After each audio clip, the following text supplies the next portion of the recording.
غفار الذنوب ذا الجلال والإكرام.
Ba'd.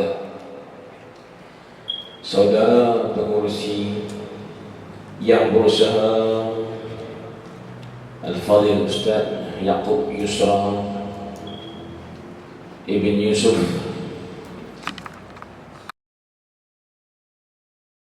dan seluruh muslimin muslimat yang dirahmati Allah Subhanahu wa ta'ala sekalian.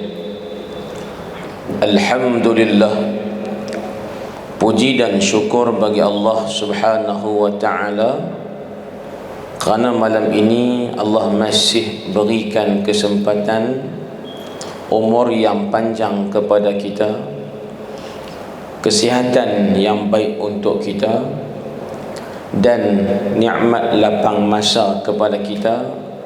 Maka dengan segala nikmat tersebut dapatlah kita mengimarahkan, memakmurkan detik usia yang Allah berikan saat ini untuk kita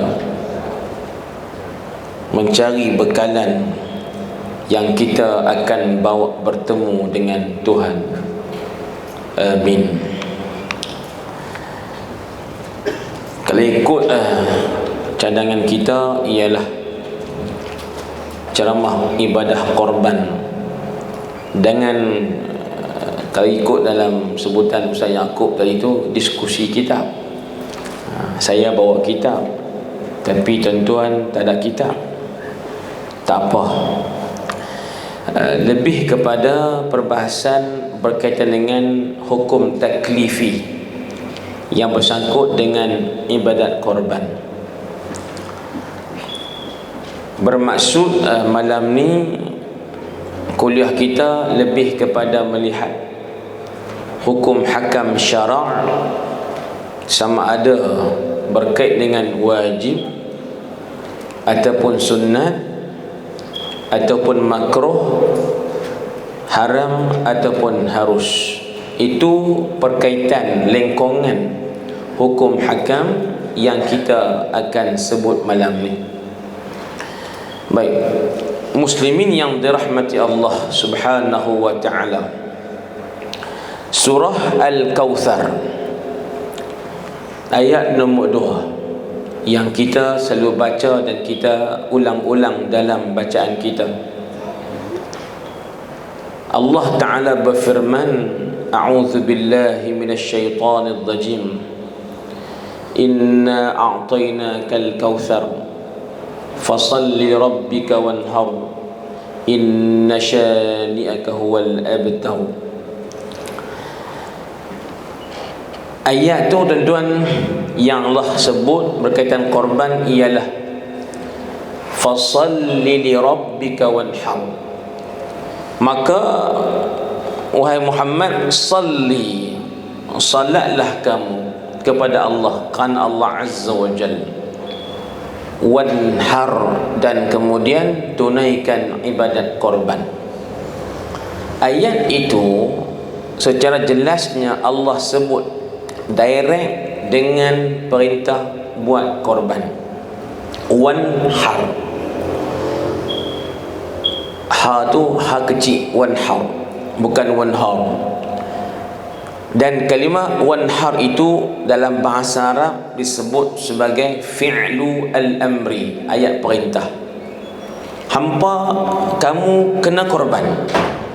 Allah suruh Nabi buat korban. Dan dalam perkiraan ilmu usul fiqh, al-amru lil wujub, setiap perintah itu biasanya menunjukkan wajib apa yang diperintah.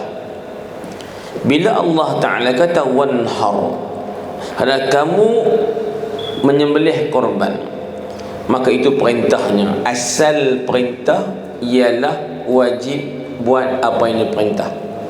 Akan tetapi bukan hanya kita tengok pada satu dalil itu sahaja, perlu dilihat kepada dalil yang lain yang banyak, termasuk hadis Nabi SAW. Itu kita akan cerita kemudian. Cuma ayat tadi itu saya nak ambil sempena muqaddimah ceramah kita ni bersangkut dengan korban. Kita nak muqaddimah yang sesuai dengan isinya, yang disebut sebagai bara'atu al-istihlal. Cantik muqaddimah masuk, tajuk korban, kita bawa ayat Quran muqaddimah yang bersangkut dengan korban. Itu antara kaedah ulama kita sebut bara'atu al-istihlal. Baik, jadi korban ini muslimin yang dirahmati Allah,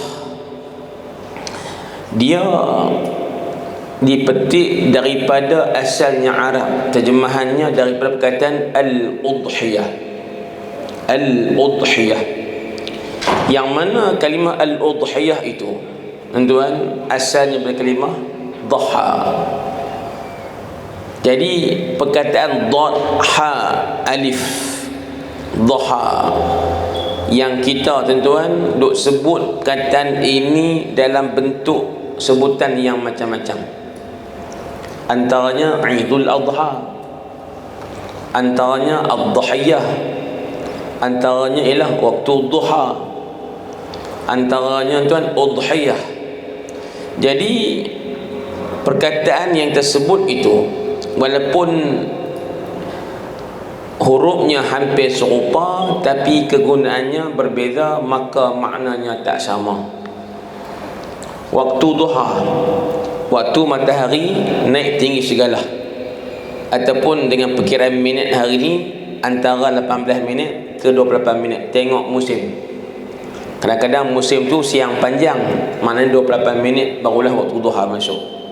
Kadang-kadang siang tu pendek sikit, maka 18 minit dah masuk waktu duha. Itu yang pertama. Duha bermaksud waktu yang kiraannya ialah matahari naik tinggi segala. Itu kira cara lama. Baik. Dan ibadat korban pun tuan-tuan sekalian, afdalnya kita buat pada waktu duha tu, yakni setelah kita tunaikan salat Idul Adha. Itu yang pertama, waktu duha. Yang kedua, perkataan adha, yang kita sebut tuan-tuan hari raya Idul Adha. Terjemah mengikut kita ni, kita kata raya korban. Adha itu tuan-tuan sekalian maknanya korban. Bila sebut korban ni tuan-tuan, sinonimnya ialah mesti ada benda yang kena habis. Disebut korban ni, dia akan ada benda yang dia kena habis. Kalau benda tu tak habis, dia tak ambil korban. Jadi bersebut tentang ibadat korban, semestinya kita akan tuan-tuan gunakan duit kita, harta kita untuk belikan binatang korban. Beli tu untuk kita, binatang tu jadi milik kita, tapi kita jadikan binatang itu sebagai korban lalu disembelih. Bila sembelih, tuan-tuan ikut sunnahnya bahagi 3. 1/3 untuk fakir miskin, 1/3 untuk orang kaya sebagai hadiah, dan 1/3 boleh tuan diambil, ataupun lagi afdal dia ambil segenggam. Tuan tukang tuan korban tu, cuma hari ni orang ukur segenggam tu seperti 3 kilo. Itu adat kita. Maknanya binatang korban tu kita beri ke orang belakang, habis. Itulah makna korban. Tuan-tuan, kita gunakan harta kita untuk kita berikan kepada orang lain dalam rupa daging dan sebagainya. Kemudian perkataan duha juga, tuan-tuan perasan disebut dengan kalimah dhahiyah, dhahayata marbutah, dhahiyah jamaknya dhahaya. Dhahiyah ni tuan-tuan huruf sama, sebutan lain, maknanya lain sikit. Dhahiyah maknanya mangsa.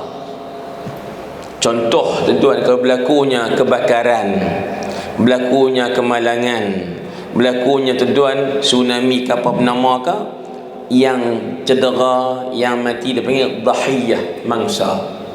Dhahaya. Melihat kepada makna itu pun kita nampak ada kebetulan dengan tajuk korban. Sebab apa? Sepertinya binatang korban itu dhahiyah, jadi tak sebutlah mangsa. Dan sepertinya binatang korban itu dhahiyah, menjadi mangsa yang akan disembelih. Tuan-tuan, itu antara makna pada bahasa lah untuk makna al-adha ataupun udhiyah. Baik, ataupun di segi istilah, istilah korban ialah bermaksud menyembelih binatang kerana Allah Ta'ala pada hari raya Aidil Fitri dan hari Tasyrik yang 3 selepasnya. Tuan-tuan, itu makna sembelihan korban. Selesai setakat tu mari ni kita lebih pada diskusi baca kitab lah lebih kepada baca kitab ambil hukum. Baik, muslimin yang dirahmati Allah, sebut sedikit sebagai peringatan untuk kita semualah, antara amalan yang terbaik ketika hari raya Aidil Adha ni ialah sembelihan korban. Kalau orang tanya kita dalam tempoh 10 Zulhijjah sampai 13 Zulhijjah, ayam tasyriq, apakah antaranya ibadat yang terbaik? Jawapannya ialah ibadat korban. Nabi menyebut dengan maknanya tidak ada satu pun amalan yang paling Allah suka pada hari raya Aidil Adha berbanding ibadat korban itu sendiri. Dan bahasa hadisnya Nabi sebut min iraqatid dima, berbanding dengan kita buat ibadat dengan tumpahkan darah. Tumpah darah sini bermaksud sembelih binatang korban. Baik, itu habaq tentang kelebihan yang Nabi sebut secara umumnya tentang kebaikan fadlat korban itu sendiri. Dan Nabi menyebut sesiapa yang menyembelih binatang korban lalu gugur binatang korban itu, dan Allah Ta'ala akan menyambut darah binatang korban itu sebelum dia menitis kena bumi. Ini nak habaq apa? Kita dah tengok dah sembelih binatang korban ni confirm darah akan timpah bumi juga. Tapi apa makna hadis tadi? Redha Allah Ta'ala. Redha Allah Ta'ala itu akan suka sangat-sangat dengan siapa-siapa yang boleh buat korban ni. Sebab tu bahasanya sebut sebelum darah tu timpa ke tanah, Allah akan sambut terlebih dahulu. Bermaksud redha Allah Ta'ala dengan ibadat korban ni. Maka beruntunglah tuan-tuan bila Nabi sebut Allah redha sangat-sangat dengan ibadat korban itu, Allah terima sebelum darah tu kena ke bumi. Maknanya Allah redha siapa? Redha darah tu ke redha lembu tu, binatang tu? Jawapannya redha tuan yang buat korban tu lah. Tuan-tuan, itu fadilatnya. Tuan-tuan, kemudian ada orang tuan-tuan, dia terbaca satu hadis. Tadi pun ada orang bahas juga. Dia berkata ibadat korban ni antara ibadat yang akan mula disoal. Jadi orang tertanya-tanya lah, betul ke Ustaz? Esok di padang mahsyar bila dibangkitkan di hadapan Allah Ta'ala, maka antara ibadat yang pertama ditanya ialah korban. Bila sebut macam tu dia confused. Jawapannya tidak. Yang mula-mula akan disoal ialah solat. Nah, itu jelas dengan hadis yang sahih. Nah, Nabi kata sesungguhnya ibadat yang pertama yang akan disoalkan, yakni dikira, dihitung, ditimbang, nah, ialah as-salah, sembahyang itu sendiri. Sembahyang apa ni? Sembahyang fardu yang 5 waktu, termasuk Jumaat. Maka sekiranya salat itu diterima, segala ibadat lain pun Allah akan terima. Tetapi kata Nabi, jika salat kita yang 5 waktu tu pun Allah tak terima sebab kekurangan, maka segala ibadat lain pun Allah tak terima, termasuk ibadat korban kita. Jadi tentu ada keliru sikit lah, orang faham kan. Dia kata antara ibadat yang pertama disoal korban. Jawapannya yang sahih ialah salat. Salat diterima, korban diterima. Kalau salat tak terima, korban pun tuan wassajaya. Ya, tuan, itu bahasa budak-budak zaman dululah. Nah, abang tak ada apa, dia kata wassajaya. Ya. Baik. Tentuan dan umpama yang dirahmati Allah, itu sedikit kata apa ni, peringatan tentang kelebihan korban. Termasuk yang Nabi sebut, Nabi kata siapa yang buat korban ni akan diberikan ganjaran pahala dengan kiraan setiap bulu-bulunya. Tentuan, kira pahala belaka. Lepas tu ada orang nak buat korban, dia suka buat kambing biri-biri. Pasal apa? Bulu banyak. Bulu pula dia rintin, ketiau tu, lagi banyak. Kan kita tuan suka makan lembu, dia kata kambing memberi ni bau. Depa lah kata. Tuan, jadi ustaz kalau kita buat lembu, bulu kurang, pahala kurang. Tuan, kita kata tak apa. Tuan, dah biri tak ada, lembu ada, niat nak buat biri tapi biri-biri tak ada. Tuan, kita ambil pahala bulu dengan niat. Faham ke tak ni? Sebelih lembu, tapi harap ekor lembu tuan bulu lebat sikit. Tapi terlepas dia tu ustaz, kita ambil hak bulu punya sebab Nabi kata dikira kebajikan orang yang bawa korban dengan setiap helaian bulu binatang yang korbankan. Kita tu nak buat kambing, nak kambing biri tapi tak ada stok. Tak ada stok tuan. Kita buat lembu dengan niat. Itu yang ada. Kalau kita benar pada niat kita, insya-Allah dan kita akan dapat pahala apa yang kita niatkan itu. Baik, itu ingatan tentang kelebihan korban. Muslimin yang dirahmati Allah, lah ni kita nak masuk sedikit pada perbahasan tentang hukum korban ni apa. Baik, kalau ikut saya bawa kitab Idaman Penuntut juzuk yang pertama muka surat 178. Kata guru kita, udhiyah ataupun korban itu hukumnya sunat muakkadah, sunat yang dituntut sangat-sangat. Dengan termanya aci boleh jangan tinggal, itu sinonim kepada sunat muakkadah. Kalau sunat sahaja tersebut, buatlah. Kalau boleh, buatlah. Kalau sunat muakkad ni, kalau boleh, aci boleh jangan tinggal. Dia tak wajib, tapi aci boleh jangan tinggal. Itu pemberatnya. Mana kalau ada peluang, buat, jangan tinggal walaupun tak wajib. Kalau sunat biasa, saya suka guna sinonim ialah kalau boleh, buatlah. Kalau boleh, buat. Sunat muakkadah, kalau boleh jangan tinggal. Faham tak ni? Itu bahasa saya lah nak memahamkan makna sunat itu apa, sunat muakkad itu apa. Bahasa mudahnya ialah ibadat yang kalau kita buat confirm dapat pahala, insya-Allah. Dan kalau tinggal pun tak berdosa. Muakkad aci boleh jangan tinggal sebab Nabi tak tinggal, dia tak wajib. Baik, cuma ada perbahasan. Ustaz, ibadat korban ni wajib, sunat untuk siapa?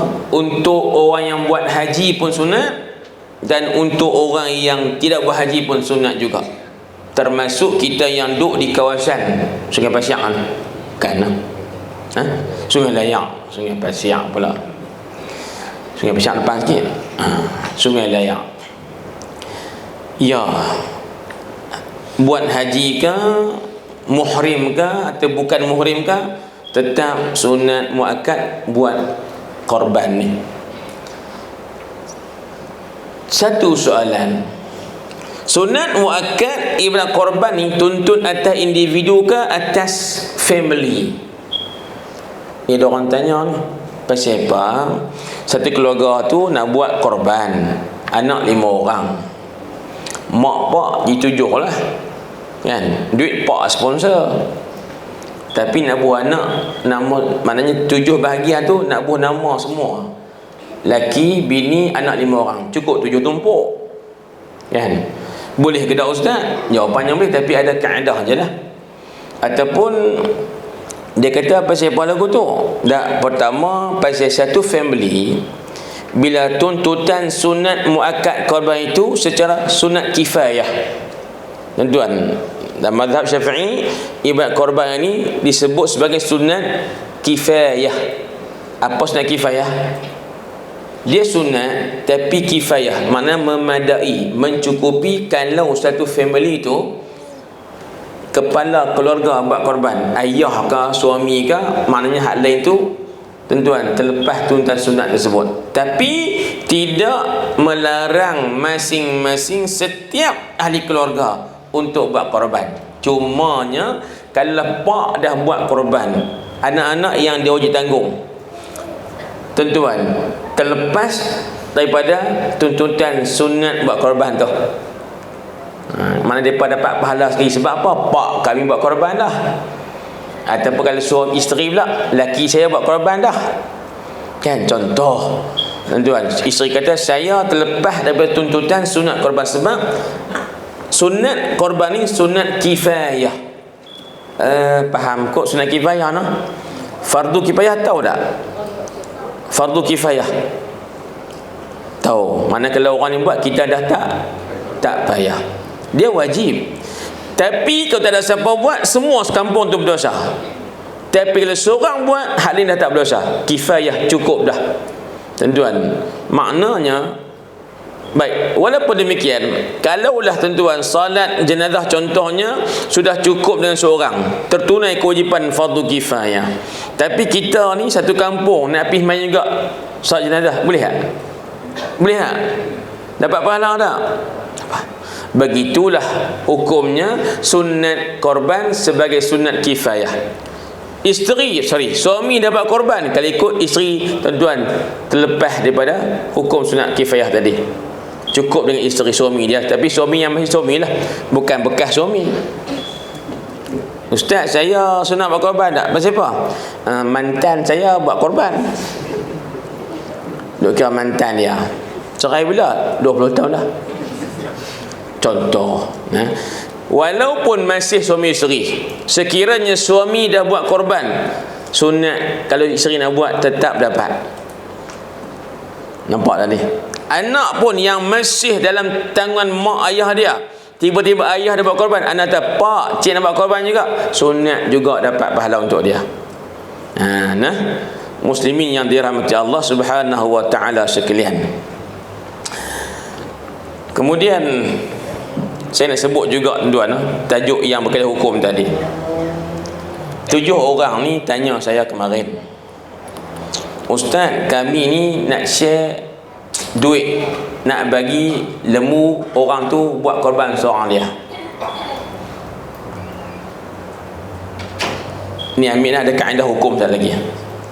Depa ni 7 orang, bukan adik-beradik tapi member-member. Mungkin sekolah lah kot cara ni. Cara rapat ni member sekolah. Jadi kami 7 orang ni bilmu, share bilmu, kena bagi kat dia buat korban. Acik tak? Saya kata rugi, makruh. Awak korban tu hukum apa? Sunat. Ibadat dah? Ya. Bila ada ibadat, kita yang ada peluang buat ibadat, tiba-tiba ke orang lain, hukumnya makruh. Apa kaedah kata al-itharu fil qarabi makruhun. Kita berkorban bagi orang lain buat dulu, kita tak apa hang dulu. Benda tu ibadat, hukumnya makruh. Saya nak ambil contoh yang mudah untuk faham tajuk ni. Dalam saf semayang, saf pertama tu saya yang terbaik. Tiba-tiba kita yang sah nombor 2 ni, ketika nak solat, sah depan tu kosong. Sah depan tu kosong. Satu seat ni kosong. Satu seat lagi kosong. Faham tak? Bukan kursi, tempat kosong. Kita belakang tu hampir. Tuan-tuan, hukumnya makruh berbuat demikian. Pasal apa? Tu peluang. Itu ibadat. Kaedah ibadat kita celapak pergi dulu. Jangan pergi orang lain. Kadang-kadang tak faham tuan-tuan sekalian, kan? Ada ruang kosong sah depan, dia tolak kawan sebelah. Kita hampir. Iman takbir dah. Perbuatan duk tolak tuan-tuan, tak rebut peluang depan tu makruh. Al-itharu fil qurabi makruhun wa fi ghairiha mustahabbun. Tapi kalau kita berkorban hak kita bagi orang lain dalam perkara bukan ibadat, itu terpuji. Duk beratok setengah jam dah tuan, nak banyak duit api, nak kena potong. Nak bil kalau merah dah, faham tak? TMB telefon meh, tapi kita tu dah beratok setengah jam nak sampai Giliak. Tiba-tiba nampak ada orang tua mana tu baru masuk. Nah, dah sakit lutut bawa tungkat pula. Kesian kat dia. Nah, kita pun pergi pegang tangan ni Pak Long, mai ambil Giliak tempat saya. Yang dapat pahala tu lagu mana? Kita keluar dari belakang balik. Kalau tarik orang tua depan kita tu juga tuan, nanya kawan belakang kita. Ya, tapi itu dituntut, itu terbaik. Sebab apa? Perkara tu perkara yang bukan ibadat khusus. Bila awak korbankan hak awak bagi orang dulu, itu baik. Tapi bab ibadat, sorry, bab ibadat boleh ada peluang kita celapak dulu. Tadi yang mereka tanya, kami 7 orang, nah, share beli lembu sekor. Kemudian 7 orang kami ni nak bagi dekat kawan tu buat korban atas nama dia. Saya kata rugi. Awak baru tu nak bagi dia dapat sekor kat dia. Tu kita tak apa. Tak apa lagu mana, rugilah. Habis tu nak buat lagu mana ustaz? Hampa beli lembu share 7 orang. Jadi setiap orang ambil setumpuk. Kemudian setiap tumpuk tu niat korban bagi setiap diri masing-masing. Maknanya sembelihan tu hampa semua dapat pahala korban. Tapi kalau kita kata dah kami tak mau, kami dah pahala banyak dah, perasan. Contoh, jadi kami ni nak bagi duit sedekah kat dia sebab dia miskin, supaya dia boleh buat korban. Kita dapat pahala sedekah tu lah, bukan pahala korban. Faham tak? Atau kau tu kaya raya tapi tak cukup duit, kita bagi dia lah tuan-tuan. 6 orang bagi atas nama hadiah. Ni duit kami hadiahkan hang buat korban. Kaya raya tapi tak boleh buat korban. Kita pun nah bagi hadiah. Kita dapat pahala hadiah lah, bukan pahala korban. Sebab nak dikorban kena niat korban semasa sembelih. Kalau tak sembelih sendiri pun, dengan wakil yang sembelih kepada kita ni, dia akan niatkan atas nama kita. Tiba-tiba yang buat seorang, hak lain bagi duit saja sebagai hadiah sedekah, maka kita tak dapat pahala korban tersebut. Itu rugi. Al-itharu fil qurabi makruhun. Kita utamakan orang lain dalam bab ibadat, hukumnya makruh. Boleh. Muslimin yang dirahmati Allah,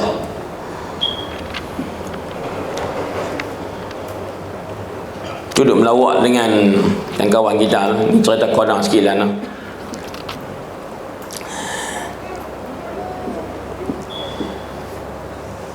Kita ni tuan, dalam bab ibadat tu, contohlah orang tanya lagi, ni kau nak jawab sikit lah.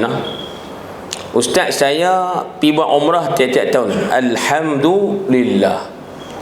Ingat saya ni nak pergi juga tahun ni, duit pun ada, dapat kilo SP baru ni 10,000. Contoh. Tapi jiran sebelah saya tak pernah buat umrah lagi. Saya ingat nak bagi duit saya dekat dia pergi buat umrah, siang kat dia. Itu satu idea yang menarik. Kita terbagus kawan tu, dia tak boleh pergi umrah, dia bagi kawan pergi umrah. Bagus sungguh. Satu sudut betul. Tapi segi kaedah tuan, bila dia ada peluang, tak ada sibuk apa-apa, dia ada niat, duit pun ada, sunat dia pergi dulu. Bagi orang lain, hukumnya makruh. Ustaz, habis tu lagu mana nak pergi pergi? Tak apa. Kalau kamu memang ada duit tapi tak boleh pergi sebab sibuk kerja. Time tu sibuk kerja. Contoh. Kan, nak pergi tak boleh, cuti tak dapat, tapi duit ada. Yang tuan-tuan bagi kat kawan tu dapat pahala lebih. Pasal kita tak boleh pi, duit tu bagi kat dia. Tu betul. Hak ni kita ada peluang pi, ada masa pi, tak sibuk, boleh cuti, tiba-tiba bagi orang lain. Kita utamakan orang lain dalam perkara ibadat, hukumnya dibenci. Ya? Muslimin yang dirahmati Allah Subhanahu wa taala sekalian, masuk balik. Jadi hukum korban itu adalah sunat muakkad bagi orang yang buat haji ataupun orang yang tidak buat haji. Selesai. Jadi asasnya hukum korban ialah sunat apa? Muakkadah. Ini pandangan mazhab Syafi'i. Ada pandangan mengatakan korban tu wajib. Tuan, mazhab Abu Hanifah wajib. Tuan. Baik.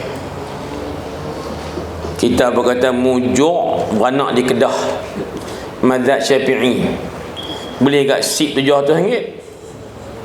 Mak kata beranak di India, mazhab Hanafi, pergi RM700. Sebab wajib. Contoh, tuan-tuan. Dan saya tambah kriteria sunat korban itu bagi orang yang ada lebihan dalam perbelanjaan hariannya setelah tolak keperluan dia. Tuan-tuan, sebulan sudah saya tulis dalam akhbar, tajuknya jujur dalam mengukur kemampuan untuk buat ibadat korban. Sebulan sudah dalam berita, dalam berita minggu lah, tuan-tuan, ada gini kita ni tuan kadang-kadang buat alasan, awak saya ni ustaz terlepas pula tahun ni, awak sunat korban terlepas pula, awak duit tak cukup, dalam makan minum ada lah tapi lebih tak ada, rugi dah, bukan tak ada dia ustaz, mari tukar sport rim, mari tukar sport rim.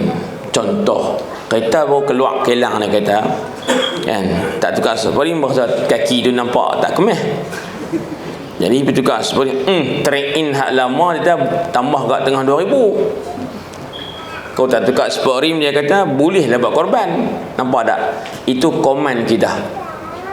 Maknanya dengan dia menggunakan harta yang lebih kepada perkara aksesori tahsiniat, menyebabkan dia tak cukup lebihan untuk buat korban, rugi.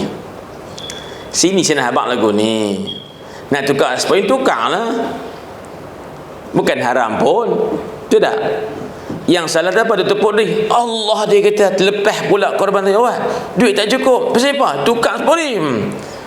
Cara tepuk dia macam menyesal, terlepas pula dia kata. Tuan-tuan, itu kita tersalah membina kemampuan kita untuk ambil sunat buat korban, rugi lagu tu. Maksudnya apa tuan? Untuk kita mengambil hukum sunat korban atas kita ni, ialah kita yang ada lebihan belanja.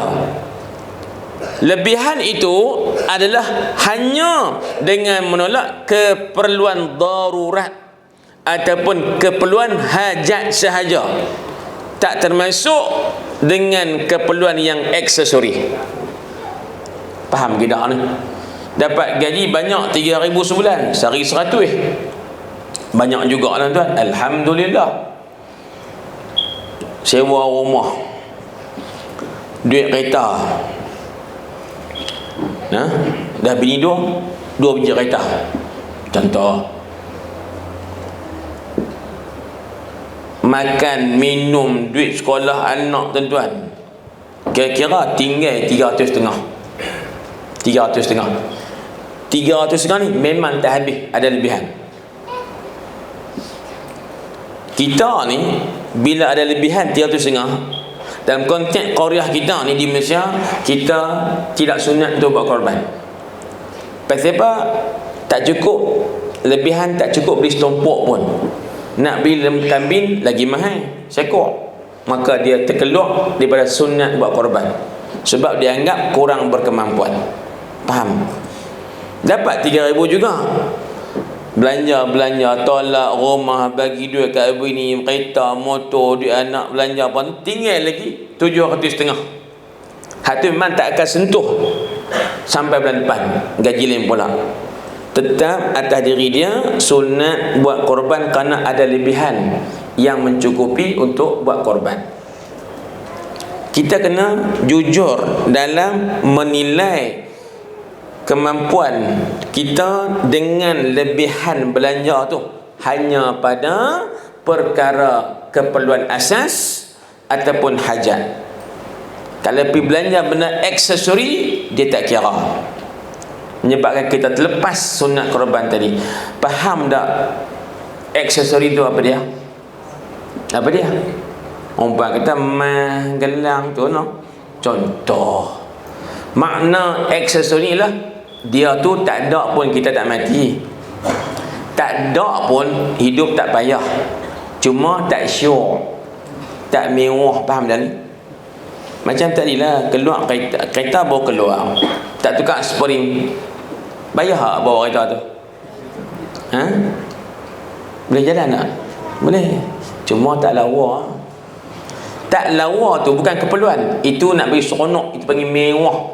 Jadi tuan, jadi perkiraan lebihan belanja untuk kita sunat buat korban ialah setelah kita belanja yang darurat ataupun hajat semata-mata.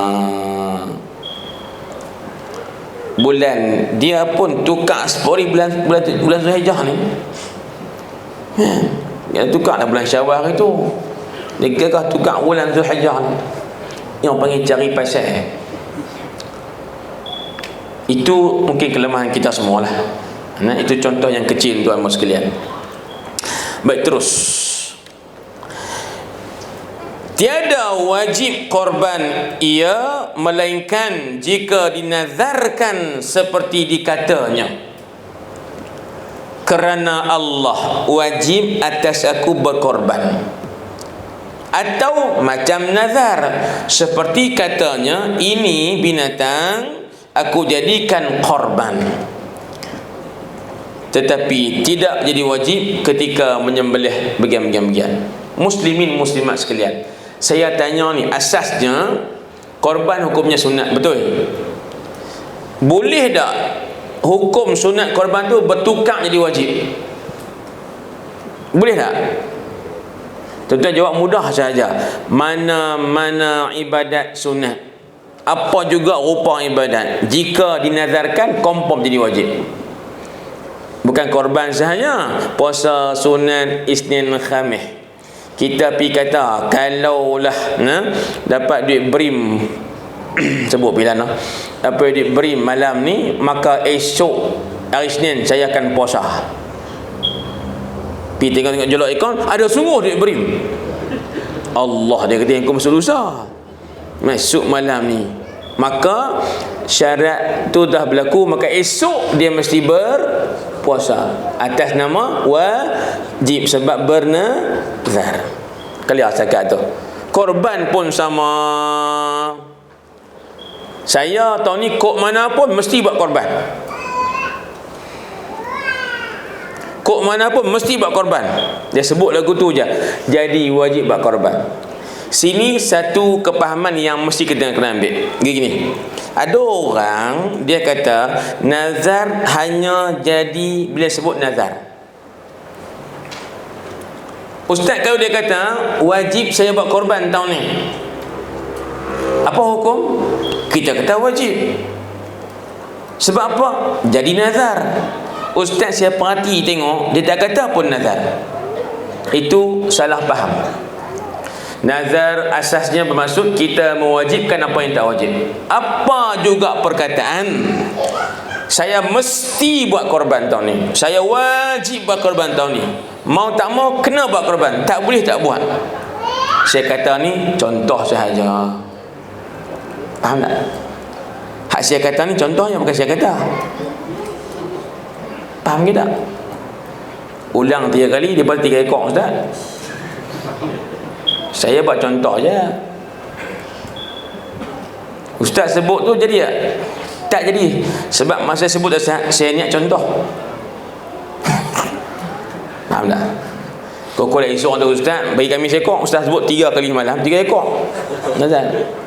Kau tanya saya kata masa saya sebut tu, saya nak di hati contoh saja. Selamat. Maknanya ibadat korban boleh upgrade jadi wajib dengan sebab dinazarkan. Yang saya nak habaq tu, kepahaman setengah orang dia kena sebut nazar juga. Sebenarnya tidak mesti sebut nazar. Aku wajib buat korban, aku mesti buat korban. Kok mana pun kena buat korban, maka jadi wajib. Itu secara nazar. Yang kedua, wajib dengan ta'yin. Dia panggil nazar ta'yin. Contoh lagu mana? Kita ni ada lembu lah cekak dua belakang rumah. Tuan, rutin harian waktu maghrib tarik lembu tu balik main kandang, betul tak? Waktu pukul apa agak-agak? Pandai dia waktu maghrib. Betul tak? Orang kita ni tuan, bila lembu dia suka tarik lembu waktu maghrib. Tak awal sikit lepas asak ke apa, dia tarik waktu maghrib. Dia syok time tu. Faham tak ni? Sebab dia senang bila waktu maghrib gelap, dia kalau selak lutut pun tak perasan. Kan daripada habaq orang tu hambat lembu naik motor, selak kain pakai lutut pakai paha. Maghrib tak apa, ustaz orang tak nampak. Bukan tajuk tu lah, habaq kata time tu time seronok. Hambat lembu baik lau pun seronok, hambat iti masuk lau pun seronok. Menginginkan puyuh pun syok masa tu. Main bola pun syok time tu juga. Tak apalah tuan. Jadi kita pun heret lembu kambing. Ustaz tu lembu apa tu? Lembu korban lah. Faham tak? Lembu apa tu? Lembu korban lah. Sebut lagu tu lembu yang terheret tu dia jadi korban automatik. Itu dia guna kaedah nazar ta'yin. Jadi nazar sebab kita tentukan lembu sebagai korban. Faham? Syaratnya lembu kita lah. Syarat lembu kita. Ni orang dia heret tuan. Lembu tu apa? Korban. Lembu orang tu tuan. Tersebut galak. Cari pasal. Kita pergi rumah dia ni, saya nampak palung lembu tu dia kan pasal tunjuk kemarin. Dia kata banyak cantik. Tuan-tuan, itu hukumnya selesai nah. Tetapi semasa sembelih tak wajib kata lagu ni. Bismillahi Allahumma hadhi udhiyati fataqabbal minni. Dengan nama Allah, ya Allah, inilah korban aku, maka terimalah daripada aku. Guru kita kata sebutan tak wajib pun. Dia nak habaq lagu ni saja. Lebih kurang semayang yang wajib niat sebagai rukun. Korban yang wajib niat sebagai rukun korban. Niat ketika sembelih. Tapi melafazkan Allahumma hadhi tak syarat. Macam kita semayang tak kata usalli pun tak apa, betul tak? Muslimin muslimat sekalian, kita bila nak semayang angkat tangan terus, tak kata usalli dah. Aci tak? Aci ke tak? Aci ke tak aci? Syarat lah dan niat semasa takbir tu. Kalau tidak sebut usalli tak ada isu. Yang penting niat di hati. Baik.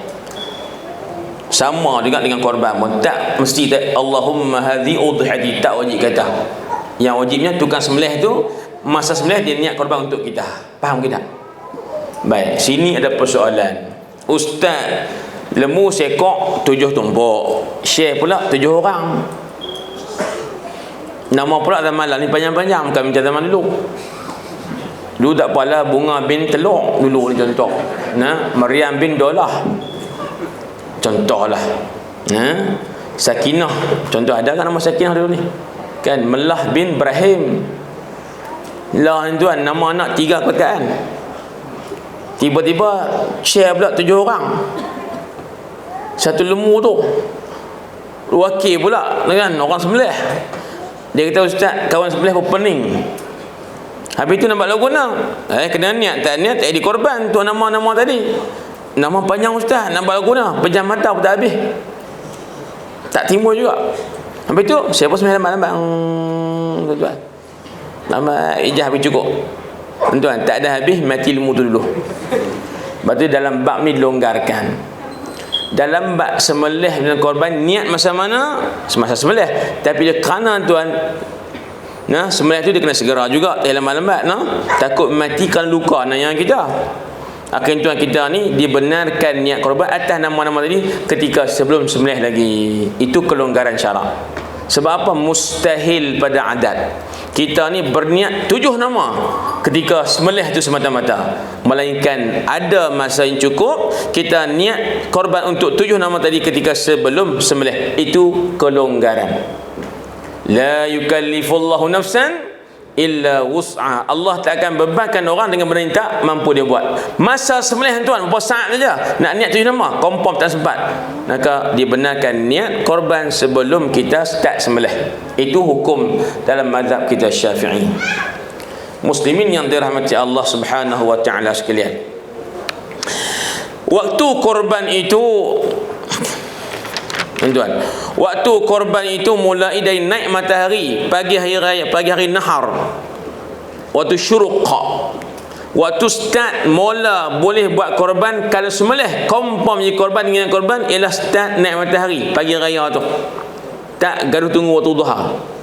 Segi waktu jadi korban, nah, waktu syuruq. Tetapi yang afdalnya ditangguhkan, ditundakan korban tersebut sehingga matahari naik sekadar 7 kaki yang tinggi segala, bersama 18 minit ataupun 28 minit setelah matahari naik. Itu kiraan dia, waktu duha lah tuan-tuan, waktu duha tu. Dan berkekalan waktunya hingga jatuh matahari hari 13 Zulhijjah, 10 raya korban, 11, 12, 13 disebut sebagai ayam tasyrik, hari-hari tasyrik. Nah, muslimin muslimat yang dirahmati Allah Subhanahu wa taala sekalian. Baik. Tang tu nak tanya apa tak? Tang tu, tang hukum tu. Nak tanya apa tak? Ni saya nak cerita pengalaman di Mesir kan. Saya pernah urus juga masa saya sambung pengajian di Mesir hari tu ni, lebih kurang tahun 2003-2006 lah. Kemudian sambung pula 2009 hingga 2013. Yang akhir tu saya dilantik sebagai pengurusi Badan Persatuan bagi Mutazawijin, geng-geng hak kahwin. Yang geng dah menikah ni di satu persatuan di Skandariah. Yang menarik tentu kita buat korban pakat dengan pajak perubatan di Skandariah. Oh, banyak, 100 ekor lebih. Masuk kambing apa semua lah. Masa syarat tu nampak logo mana, dah kita buka penyertaan, ramai masuk. Budak perubatan, mereka banyak duit. Tuan-tuan. So ada tajaan dan sebagainya. Jadi kita pun nampak logo mana, kita tak payah, upah je lah. Upah harap tuan-tuan sekalian, sembelih siap je. Dengan katam siap. Nak cerita tajuk apa ni? Satu ketika masa pergi urus tuan-tuan malam raya tu, malam tu lah, esok tu raya, malam tu orang kata apa ni, naik ke persiapan akhir lah dengan berkaitan korban tu. Lalu tu kawasan, tiba-tiba ada orang duk sembelih binatang malam raya. Faham kan? Hari ni 9 Zulhijjah, hari Arafah, malam tu, bukan pagi esok tu, bukan malam esok ni, malam raya. Bismillah. Tanya nak buat apa? Buat korban. Kita fikir melengung. Sembelih korban tuan-tuan waktu maghrib malam raya. Dia start mula korban tu aci bila disembelih selepas naik matahari hari raya. Bukan malam tu. Dia dah kira esok raya boleh korban, malam ni malam raya boleh potong. Dia dah baca kali lagu tu kan, esok dah boleh sembelih korban bak raya, malam ni pun raya juga, pasal apa tak boleh? Tuan-tuan, jahil ni di mana-mana pun ada sebab tak belajar. Muslimin yang dirahmati Allah sekalian, dia ada waktu dia. Tuan-tuan, kalau tak cup pergi wisil main bola, pibuh gol aci tak? Orang tengah duk warming up tuan, seronok kan, tengah duk warming up apa ni, bola berutak je, wisil tercepat sepak gol. Mana tak kira, tak masuk waktu lagi. Satu. Yang kedua, dah tiup wisil habis dah, perit habis. Faham ni? Tiba dia geram sepak gol juga, masuk tak kira juga sebab tamat waktu dah. Korban pun dia ada masa mula, ada masalah, tuan, lebih kurang macam tu lah. Baik, terus yang ni kita tengok pula soalan, Ustaz, binatang apakah yang boleh kita buat korban?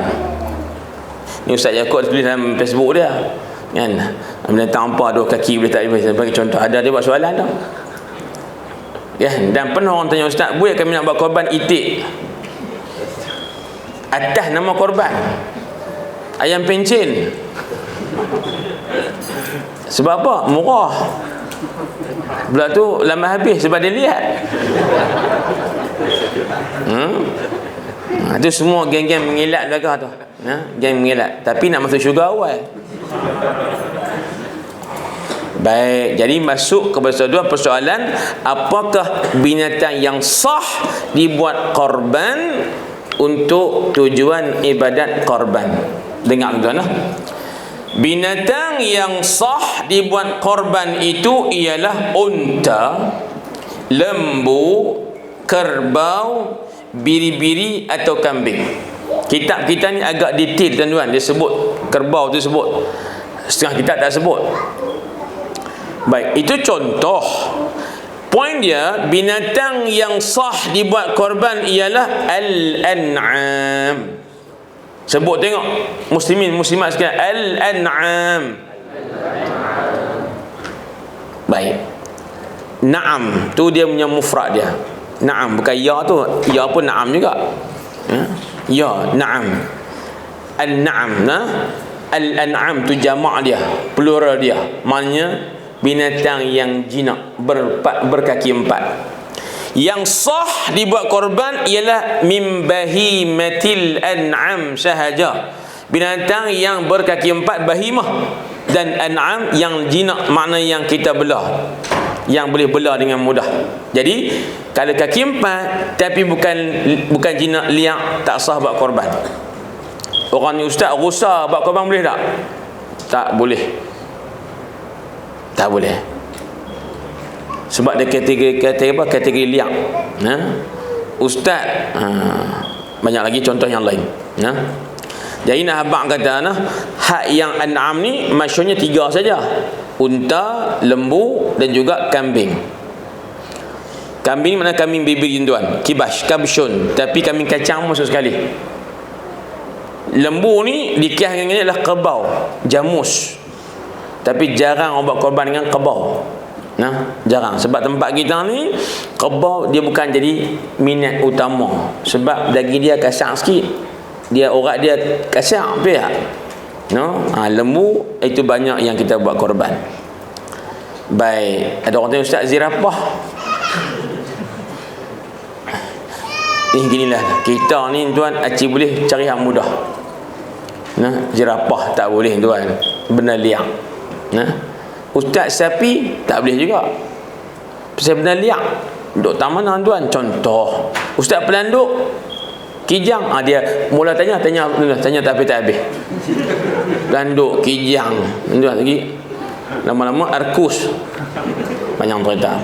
Ini abang tuan ingat yang berkaki empat, yang jinak, lembu, kerbau, unta, kambing, termasuk tuan biri-biri. Baik. Tanya bila soalan tak cerdik saya tanya bila. Ayam boleh buat korban tak? Ni jawab Ustaz. Tak boleh. Sebab apa? 2 kaki, bukan an'am, bukan bahimah. Dia panggil unggas. Dia Quran sebut bahimah, binatang. Kalau sebut ayam kedua dia panggil unggas. Dia bukan bahimah, tuan-tuan. Itu dia punya point dia.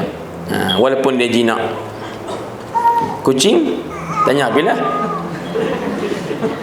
Ni tanya belakang, kucing dia buat korban. Jinak dah 4 kaki. Lagi jinak berlembu. Bulu pun banyak. Bulu banyak, 4 kaki jinak pula tuan. Jawapannya tak halal. Apa yang tak halal dimakan, kompom tak boleh buat korban. Secara mudahnya, Kalau kata atas halal boleh buat korban, baik sembelih khinzir lagi sakan. Tuan, itu tentang binatang yang kita sebut boleh buat korban. Cumanya perbezaan kalau lembu dan ke atas, lembu dan semisalnya dan ke atas segi saiznya, maka boleh share 7 orang. Kalau kambing dan ke bawah hanya seorang. Tuan, unta boleh share 7 orang. Lembu boleh share 7 orang. Apa makna share ni? Dalam lembu tu boleh bahagi 7. Setiap orang, tuan-tuan, dia dapat 1/7 milik dia. Milik dia atas nama dia. Tumpuk yang satu tu nama dia. Kan? Boleh share. Oh, tuan-tuan, saya nak sebut juga. Dulu pernah berlaku di negeri Kedah kita ni. Tapi setakat 2 tahun je. Lepas tu kita minta tutup. Perasan tak? Ada idea orang yang baik, pihak masjid, idea cukup baik. Awak ustaz, kita ni tak apalah ustaz no, kita ni orang ada harta juga, ni boleh kita buat korban, kesian ke orang yang miskin. Faham? Dia tak ada duit lebih untuk buat korban. Habis tu masjid pun buat satu cadangan untuk orang yang kurang berkemampuan. Nampak tak? Dia boleh bagi 350. Jadi hak lebih tu masjid akan tambah. 2 tahun dah berlaku di Kedah, 2 tahun saja. Ni sebelum PKP lagi lah. Tapi ada teguran. Orang ni dia teringin nak masuk korban, tapi duit tak ada. Sebab dia bukan orang yang kaya. Tapi setakat 250 ada. Maka pihak masjid cadangkan supaya orang tu dia bayar 250 ke 300 ke, hak lebih tu masjid bayar. Kalau 800 dia bayar 3, masjid tambah 500. Idea tu nampak cukup bagus. Mesra anak qaryah dia panggil, masjid mesra anak qaryah. Tapi segi fiqahnya silap. Fiqahnya silap. Awal pertama, sunat korban itu atas orang yang berkemampuan. Yang tak kemampuan tak sunat atas diri dia, sebab membebankan diri dia. Kadang korban duit tak ada, tuan, buat korban juga, akhirnya puasa sebulan pan. Hang puasa, Jumaat puasa juga, Sabtu esok kena puasa lagi. Kenapa? Buat korban tu lepas dia kata duit tak ada, tuan. Sebab itulah tak sunat atau orang yang tak cukup belanja ni buat korban. Sebab apa? Akan beban kehidupan dia kemudian. Masjid fikir idea mesra anak Korea, siapa tak cukup duit, 300 kami top up lagi, 400, 500. Tuan, akhirnya ditegur oleh fatwa lah, fatwa, dan tahun depan tu tak berlaku lagi dah. Lagi pula duit tabung masjid. Dia kata apa? Ustaz, duit masjid tak apa, sebab korban esok pun walaupun mereka dia top up 500, kita buat kunuri di masjid, panggil nak korban juga, bukan dia boleh seorang. Saya kata tu lagi tak betul. Lagi tak betul. Kita top up 500, dia 300, bagi kat dia. Kalau dia kata lembu korban saya ni saya nak beli rumah saya, nak kata apa? Tak boleh kami bagi. Tak ikhlas. Tak ikhlas, buruk siku. Lebih kurang cerita dulu ni, tuan, dia nak buat akikah. Dia nak buat akikah. Hari tu kunuri rumah anak dia. Kunuri rumah anak dia, kunuri kahwin anak dia. Faham tak? Dia ni nak buat akikah cucu ke apa nama saya tak kira lah. Hari tu kunuri kahwin anak dia di rumah dia. Panggil, tuan, 1000 panggilan. Darab dengan 4,000 orang. Lembu sebenarnya 2 ekor. Faham ke tak? Duk kira 2 ekor elok 4,000 orang contoh. Jadi dia pun sebenarnya 2 ekor atas nama kekah. Contoh. Lepas tu dia nak make sunat, tuan, dia panggil tu imam ke apa ni, main sat, awak, saya nak sebenarnya akikah, sat lagi nak bagi daging sikit, kan, akikah tu contoh. Tuan, saya kata kat mereka, dia ni kita try buat melawak tengok. Hatu iman dia panggil pergi ambil daging tu, try buat melawak tengok, kan, lepas sebenarnya akikah apa semua, kan, lepas kerat, tuan-tuan, lepas lapah apa semua, tu imam buat pelari sepaha tengok. Bukan buat pelari, dia ambil hadiah lah, dah nak bagi kat dia. Agak nak lingkan nak tuan rumah tu. agak-agak trauma nak ligan ke tak? Itu imam ni kita panggil ramai, itu imam misbah pula tak cukup. Lah, yang perlu panggil saya nak ambil daging, saya nak ambil boleh. Dah buat syarat je. Lepas saya nak ambil kat sunat bagi daging tu kat orang lain. Kalau masak ni makan sendiri rumah, tuan. Itu semua dikira pahala korang. Pasal apa dia tak bersungguh dah. Jadi kalau kita nak tuan macam kih masjid itu kan, dia kita masjid tampung tompok tadi kepada orang yang tak ada kemampuan, itu adalah tuan kurang tepat. Khasnya duit masjid untuk imarah masjid tuan, bukan dengan tujuan tadi. Orang miskin dia tak sunat untuk buat korban kerana akan menyusahkan hidupnya pada waktu-waktu akan datang. Baik muslimin yang dirahmati Allah Subhanahu wa taala, boleh 1 atau 2 share untuk korban dan bakinya 5 share untuk dimakan atau untuk dijual atau sebagainya. Ini pun soalan, ustaz, lembu sekok 5 tompok korban, 2 tompok akikah, boleh ke tak? Boleh. Cuma kena pesan kat tukang sembelih pening dia, 5 korban, 2 akikah. Tak sampai tahap tu tuan. Bayang-bayang cukup. Ustaz, boleh tak sekok lembu 6 buat korban, 1 lagi buat nak makan biasa tanpa niat korban? Boleh. Ustaz, boleh saya ni tokek daging. Biasanya tokek daging saya nak sembelih lembu yang saya nak jual di market, tapi ada orang minta nak beli setumpuk nak buat korban. Boleh tak? Tuan-tuan, dia minta setumpuk je lembu tokek ni untuk dimasuk buat korban, tapi yang 6 tumpuk itu untuk dijual di market. Boleh? Kena niat lah. Oleh korban setumpuk untuk pulan. Hak yang tumpuk tu jual macam biasa lah. Dan boleh belaka. Ini pandangan mazhab Syafi'i. Pandangan mazhab Syafi'i. Maknanya 1 ekor lembu tu, 7 tompok tu boleh share niat korban, tekah ataupun makan biasa. Boleh. Ustaz, kalau dia niat setumpuk je korban, 6 lagi untuk makan biasa, hak 6 dapat berapa korban tak? Kita kata banyak cantik. Dah, kerana saya bagi dia tumpang lembu saya yang jadi korban kat dia tu, kasih hari dapat pahala pun bagi dia tumpang, insya-Allah. Tapi nak dapat pahala korban 6 tumpuk tu, minta maaf, pasal awak hidup meninggal. Maksudnya, tapi di segi hukum fiqh boleh jadi korban sekok lembu syekh dengan 3 niat ataupun 2 niat, boleh. Akikah, korban dan bukan korban, boleh. Baik muslimin yang dirahmati Allah, ada soalan tak sini? Kalau macam kami 2 tahun ni kita harga lembu tak boleh nak maintain kan. Jadi tahun ni kami collect 750. Jadi dapat 5,250. 2-3 bulan lepas baru dapat confirm harga lembu 4,900. Ada lebih ada lebihan lagi 300 lah, 350 ringgit kalau ikut. Tapi hal tu tak masuk sebab dia setiap lembu dia ada kos upah untuk lapar, upah untuk transport sebab sembelih dekat Kuala Negara. So ada lembu yang mereka bayar dengan harga 4,900. Technically kami tak keluar duit apa lah, memang kami bayar harga lembu tu juga.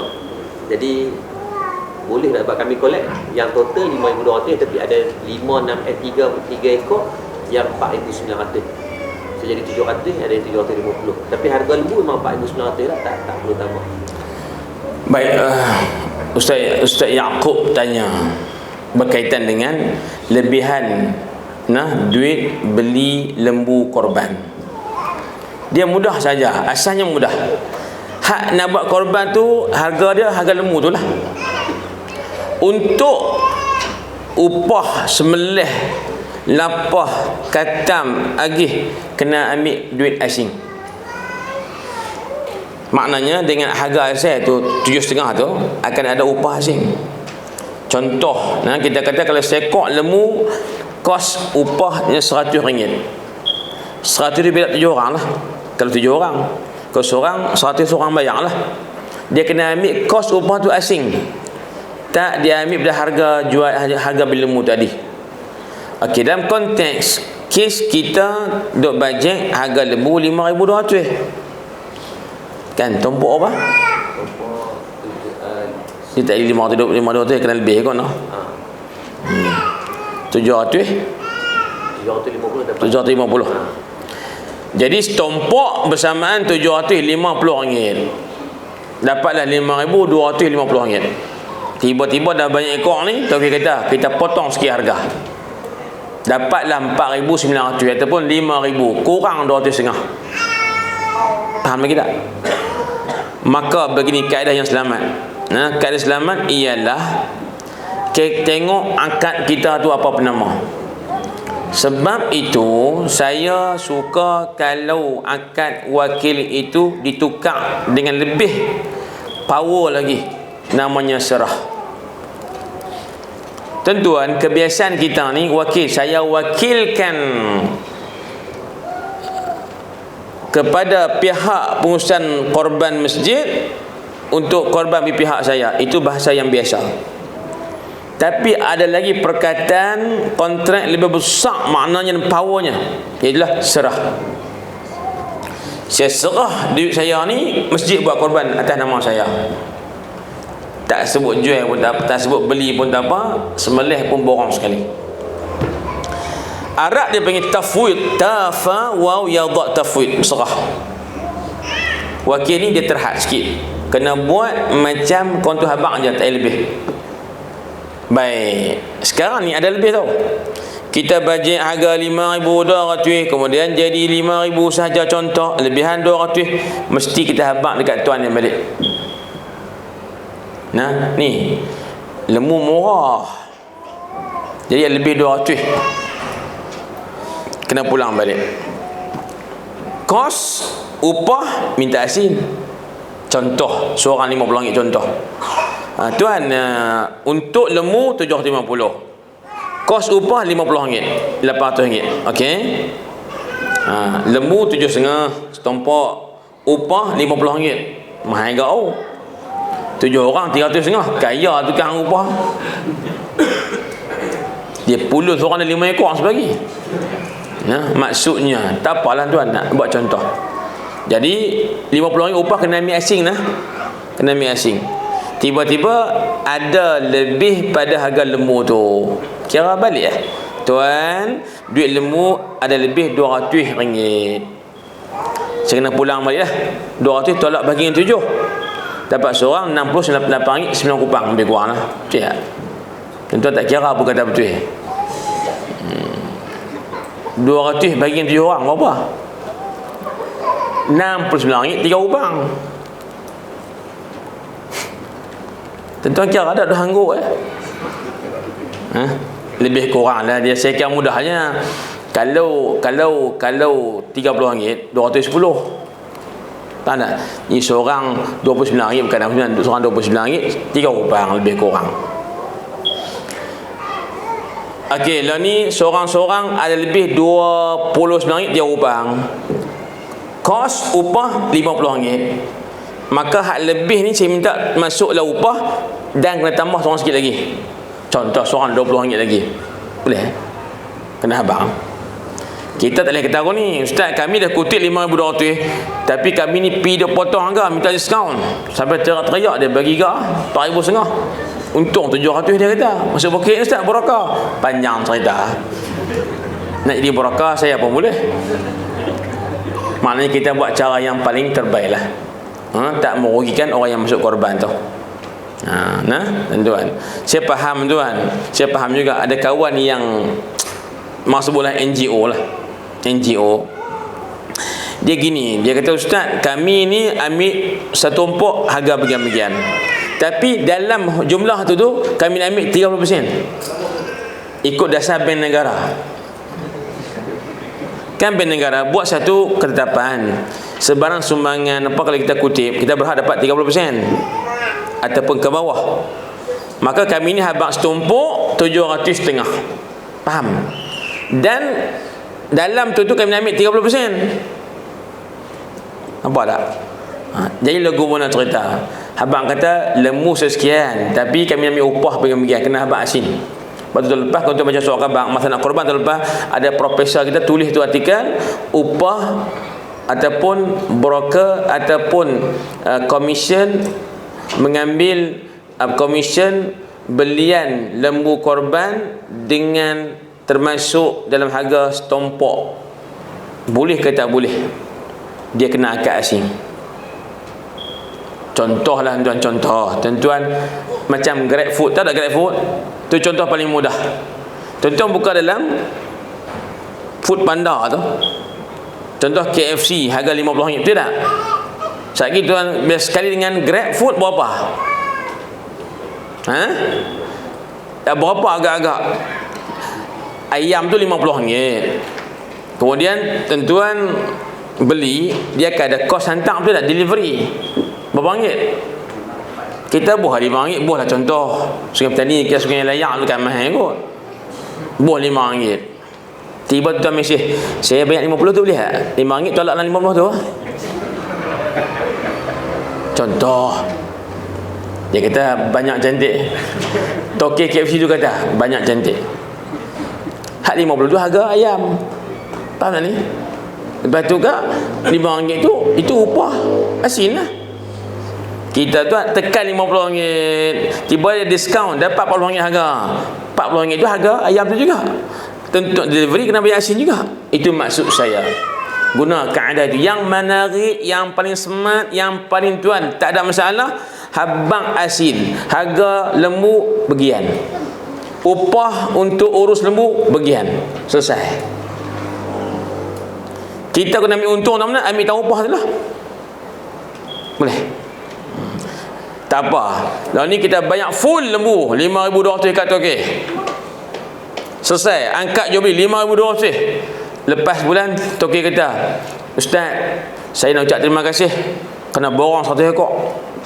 Saya nak bagi 10,000 contoh hadiah kepada Ustaz. Tak ada budi, tak ada perbincangan awal, tak ada sebutan awal, tuan-tuan, tak sebut pada awal, tak buat syawal, dia nak bagi hadiah, itu halal. Faham lagi tak? Tuan-tuan, itu dah cermat sikit lah tuan. Duit ni kadang-kadang kalau silap langkah letih kat kita. Muslimin yang dirahmati Allah, saya yakin kalau tuan minta setumpuk RM50 untuk urusan, tak ada orang tikai, insya-Allah. Insya-Allah. Nak ambil upah, ambil situ. Terus tuan-tuan, ada lagi soalan? Tak ada. Ya, silakan tuan. Nak tanya, boleh ke kita ambil bahagian lembu bayar ansur-ansur? Baik, ansur selepas ke sebelum? Sebelum. Tuan tanya soalan yang menarik. Kita ni duit ada, tapi berkumpul sebulan tak ada. Faham tak ni? Duit seketui bulan ni dapat 800 tak ada. Tapi lepas tu kalau himpun daripada bulan 1 confirm ada. Lebihan ada RM80, RM100 sebulan. Tuan, ni kita pun kumpul. Itu adalah dibenarkan. Semat lagi kita himpun tuan. Bulan account bank apa sebulan 100, 8 bulan 800 bilmu. Sama aja. Ataupun kita pergi kat toki lembu. Tuan, saya nak beli lembu dengan harga bagian-bagian. Tapi saya nak banyak bulan macam banyak motor tu. Boleh. Dia panggil beli secara hutang. Yang dah pakai pula tepuk dia lah kawan tu. Harga lembu 5,200, saya nak bayar 7 kali. Boleh? Bayar dulu setiap bulan. Lembu kalau dah beli boleh ambil balik. Tapi kita kena belah sendiri. Maka tuan boleh kita buat cara, kita dah beli cara hutang, bayar ansuran sampai korban tu. Tapi sementara nak buat korban, bagi dia belah. Sebenarnya kalau kita dah beli walaupun bayar secara ansuran, kita kalau suruh dia belah kena bayar upah asing pula untuk dia belah. Itu yang jujurnya. Melainkan dia bagi hadiah. Oleh kerana awak dah beli lembu dekat saya buat korban, saya kena belah 7 bulan lagi. Tak apa, hadiahnya saya belah lembu tu. Boleh? Itu hadiah. Dia nak bagi ikut suka dia lah. Lebih kurang beli kereta ada waranti. Lebih kurang macam tu lah. Faham tak? Dia nak bagi ikut suka dia lah. Kita tak buat syarat. Muslimin yang dirahmati Allah,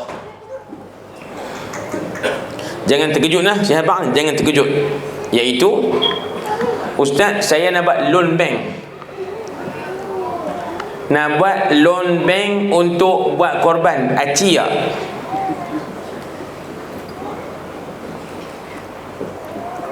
Ni, minggu depan nak korban ni. Kalau buat loan, submit dokumen, insyaAllah dah dapat. Ustaz, adakah okey ke tak okey saya ni? Saya ni apa? Saya ni pergi buat loan bank. Pakai kemas dengan cerat, dengan tie, dengan buah jukut, kemas kasut merlap. Bawa pergi dokumen komplit dah. Gaji 6 bulan, statement bank 6 bulan, IC depan belakang, pergi bank. Apa ni loan? Banyak mana? 800. Bank kata buat rugi dokumen je. Saya akan ambil isu tu, nak ambil. Boleh tak kita nak buat loan untuk buat korban? Boleh. Hukum ini sama dengan kes hutang nak buat haji.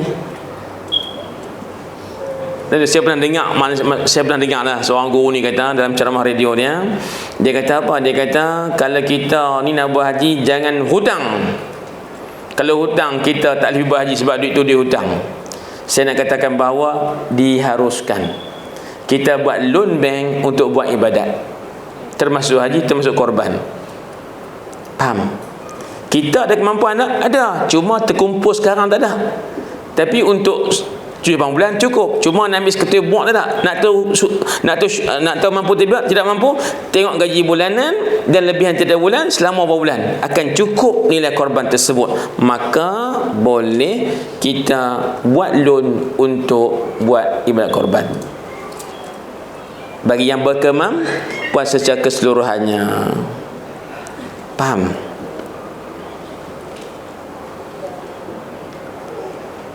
Ni saya buat contoh yang lain lah tuan-tuan. Contoh yang lain. Kita pernah hutang dengan orang tak bayar sampai kelah. Pernah hutang RM1,000 dengan orang tersebut sampai kelah tak bayar. Ada rekod. Blacklist. Kemudian nak korban ni pergi jumpa dia pula. Tuan, tak, alhamdulillah ramai dah aku nak guna duit raya. Bukan, saya nak pinjam duit pula. Untuk buat apa? Nak buat korban. Saya cerita setakat tu je keluarnya. Apa hukum selanjutnya? Dia pernah hutang dengan orang yang sama RM1,000, tak bayar sampai hari ni. Faham?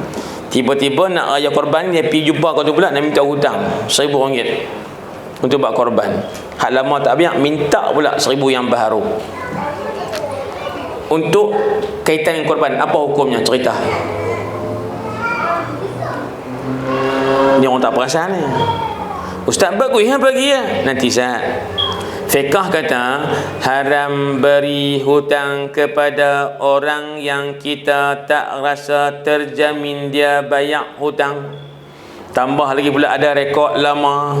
Sebab tu istilah ni bank duk guna pakai.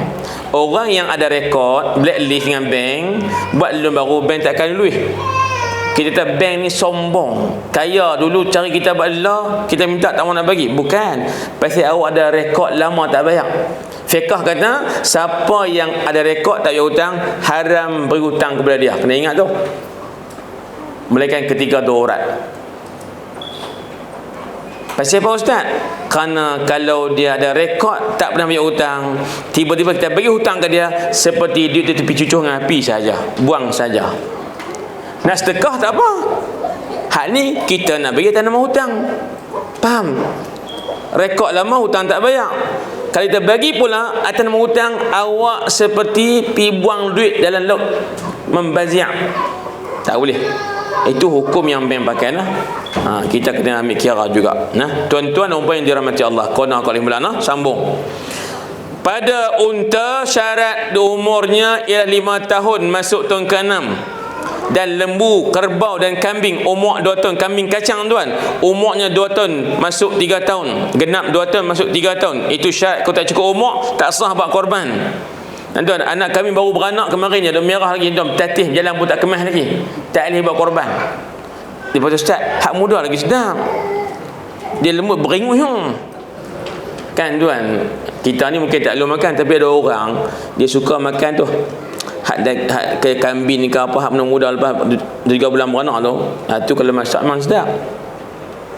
Lembu pun serupa, hak muda memang mahal, sedap tuan. Tak apalah. Jadi syaratnya kena cukup umur. Dan pada biri-biri, kambing biri berumur setahun atau sudah bersalin 2 batang gigi hadapan, sekalipun belum cukup umurnya setahun. Dengar molek, kambing biri kalau tak cukup setahun tapi gigi depan dah luruh 2 batang, dah boleh buat korban. Pegang lah.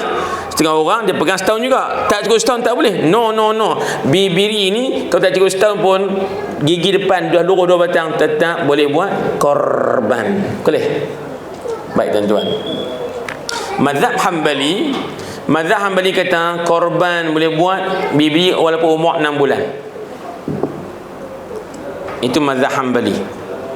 Tuan-tuan, mazhab Hambali kata bibiri 6 bulan dah boleh buat korban. Kita kena setahun, tak cukup setahun gigi luruh 2 batang dah boleh buat korban. Muslimin yang dirahmati Allah. Terus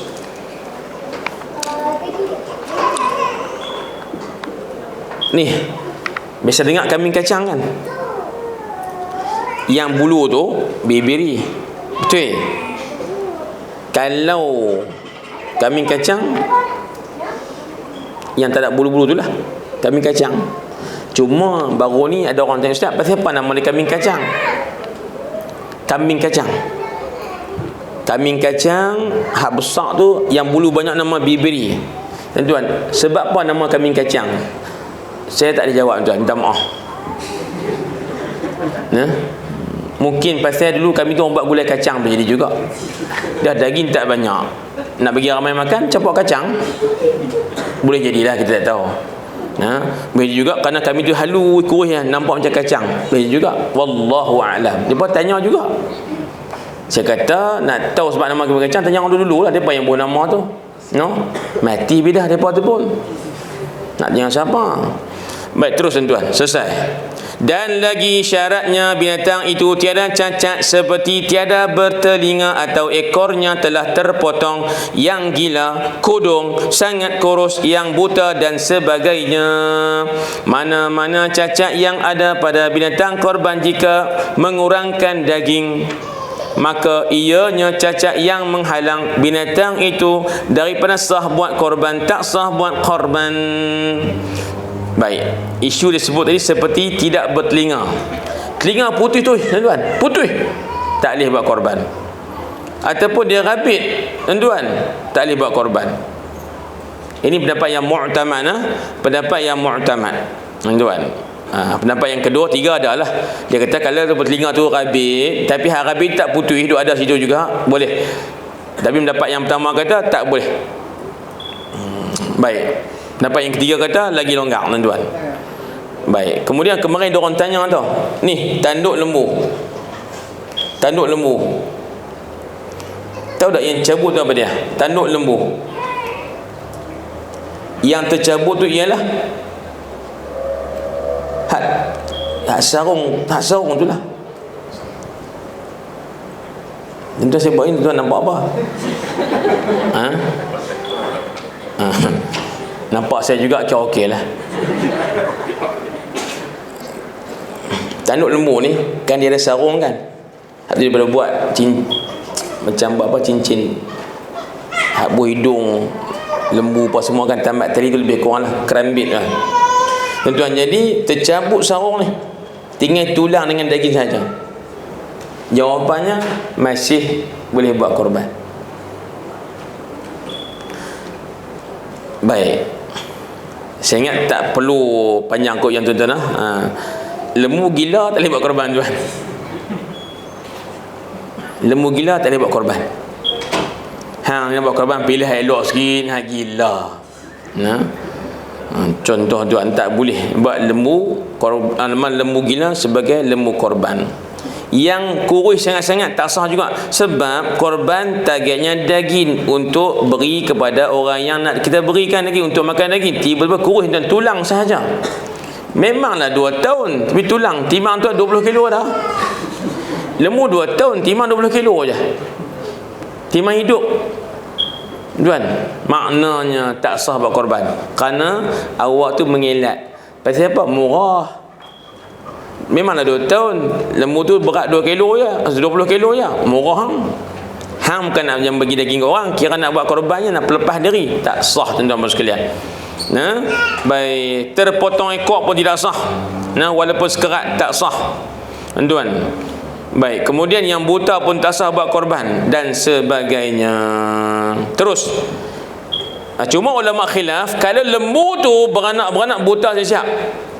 Mana buta selepas ataupun semasa kelahiran. Maka pendapat yang kedua kata boleh juga buat korban.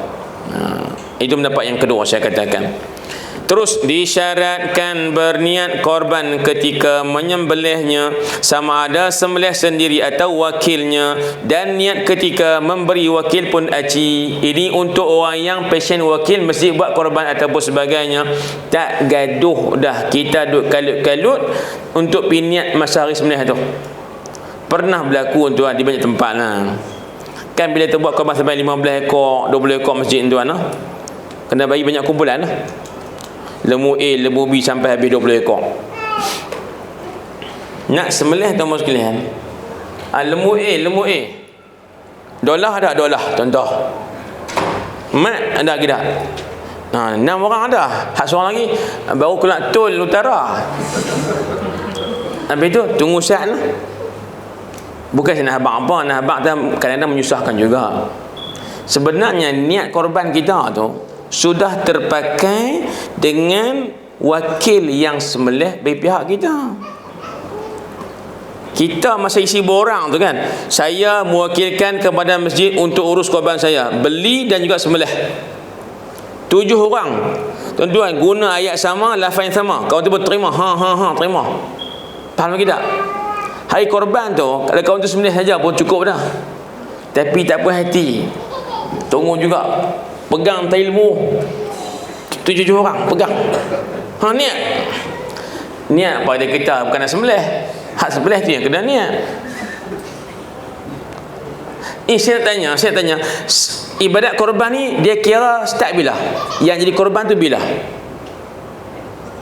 Tak ada yang jadi korban tu bila? Bila sembelih lah. Kalau lembu tu hidup tak sembelih jadi korban tak? Walaupun niat korban. Jadi korban tu setelah kita mula sembelih. Sembelih tu yang jadikan lembu tu korban. Maka niat semasa sembelih. Hak sembelih 7 orang tu kan yang okey tu. Yang niat yang sembelih tu 7 orang tu ke seorang tu je? Seorang saja. Pakai dia seorang dan niatkan nama kita. Itu tuan pegang tadi niat pula. Saya rasa itu kadang-kadang menyusahkan balik. Faham ke tak ni? Duk tahun dah berkeluar simpan 3 tahun dah saat ni duk U-turn silap jalan. Faham tak? Duk tahun dah rombot hang keluar mana? Keluar nombor 3 lah, orang keluar nombor 9, silap dah. Lama tengah hari lagu tu faham kena rombot keluar nombor 3 nombor 9, faham tak? Jam 3 jam 9 boleh faham kena. Baik muslimin yang dirahmati Allah, jangan menyusahkan tentang perkara niat ini. Cukup dengan wakil pada hari kita niatkan wakil pada pengurusan pihak pengurusan korban, tak perlu lagi kita niat berasingan selepas itu. Kerana yang akan niat tukang sembelih tu bukan kita pun. Ustaz nak tanya ni, kalau kami 7 orang pakat pegang pisau sembelih,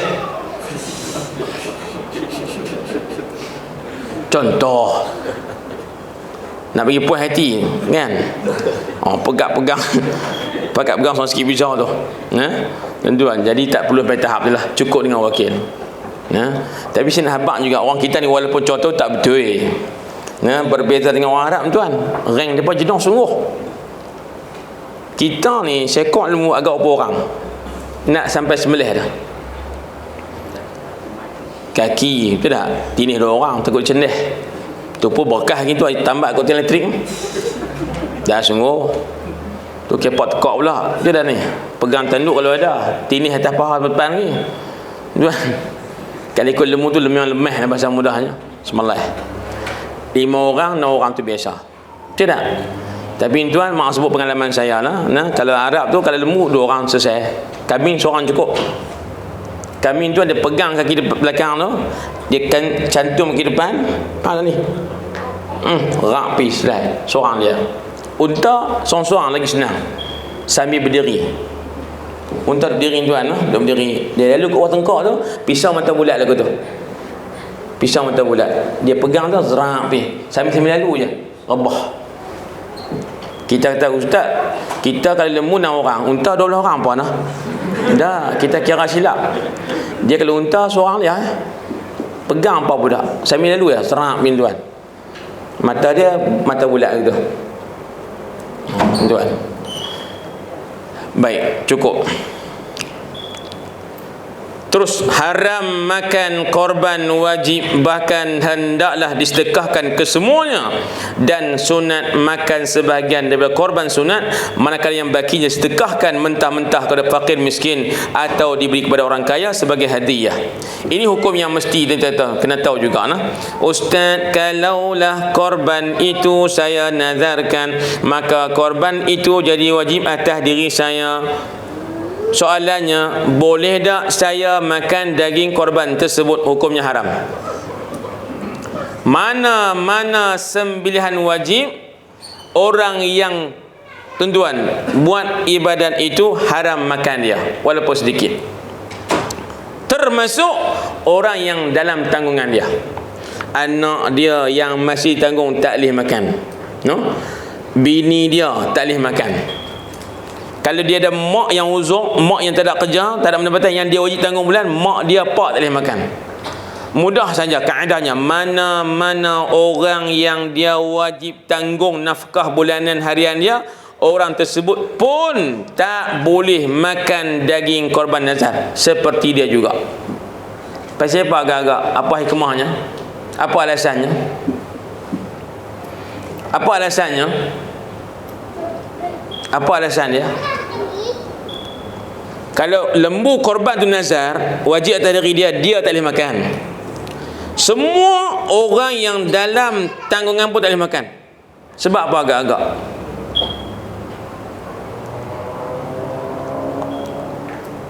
Saya contoh yang lain yang mudah sedikit. Zakat yang wajib kita kena bayar.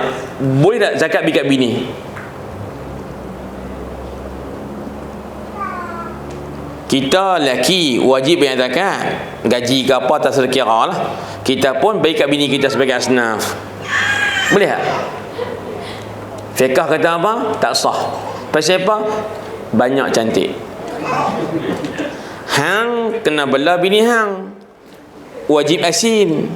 Zakat wajib atas diri hang juga. Tiba-tiba nak mudah cerita, ambil zakat hak dia wajib bayar tu, bagi nafkah ke media. Banyak cantik ya? Faham tak? Tak boleh. Hak nafkah wajib asing. Maka kewajipan nafkah tak akan tertunai dengan kita tuan ambil bayaran wajib bagi kepada mereka.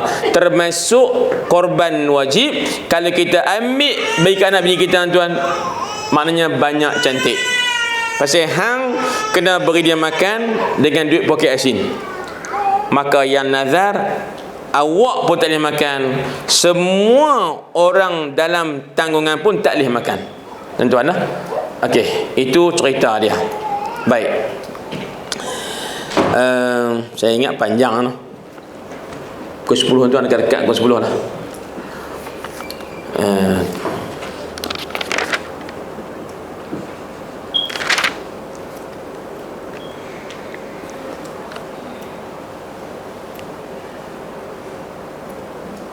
Nak cerita ni, nak cerita dah. Cerita ni aku nak cerita lagi panjang.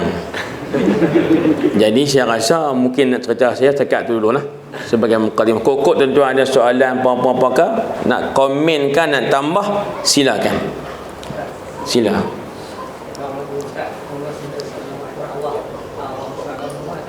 Bahagian korban dia selalu buat satu Tiga. Yang pertama untuk diri. 1/7. Oh, bahagi ya. Ya. Agihan. Yang 1/3 untuk orang yang berkorban. Ya. 1/3 kepada fakir miskin dan 1/3 kepada siapa sahaja termasuk orang kaya. Ya, betul. Soalan saya, kami di sini ada pelajar tahfiz. Ya. Yang jemaah 40 orang. Adakah pelajar tahfiz daging korban itu mereka termasuk dalam golongan fakir miskin? Sebab saya tengok banyak korban ni hantar dekat tahfiz. Masih soalan. Tadi dia pun sebut, tuan pun sebut 1/3 boleh berikan orang kaya sebagai hadiah. Kalau nak tahfiz kaya pun boleh dapat juga atas nama hadiah. Maksudnya mereka tak masuk dalam fakir miskin lah. Tanya mereka.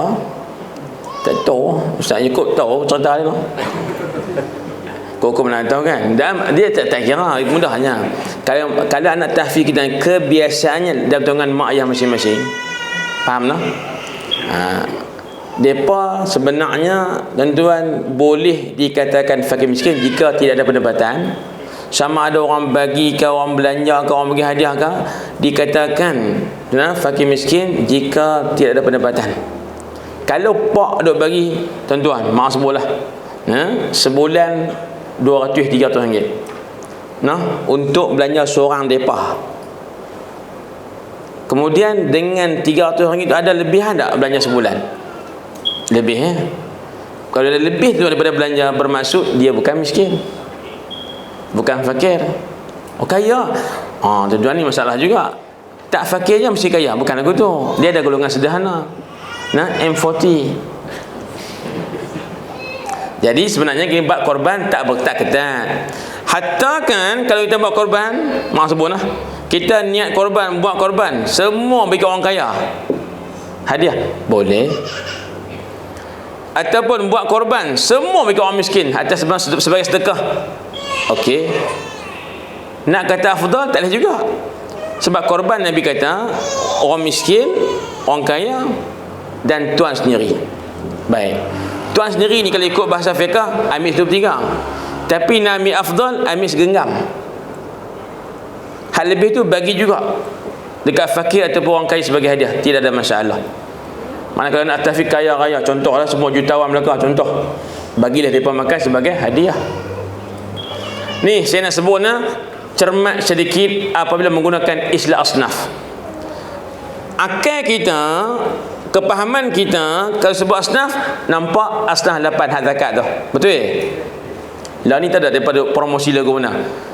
Ni korban tuan-tuan kita akan agih pada asnaf. Ni saya dengar dalam iklan lah tuan, promosi korban. Kita akan buat korban di tempat yang orang miskin. Kita akan bagikan korban pada asnaf. Tuan-tuan saya nak habaq, bila mana pula mana korban yang bikin asnaf ni? Faham lagi tak? Sebab akal kita, adat kita sebuah asnaf nampak asnaf zakat yang 8 tu.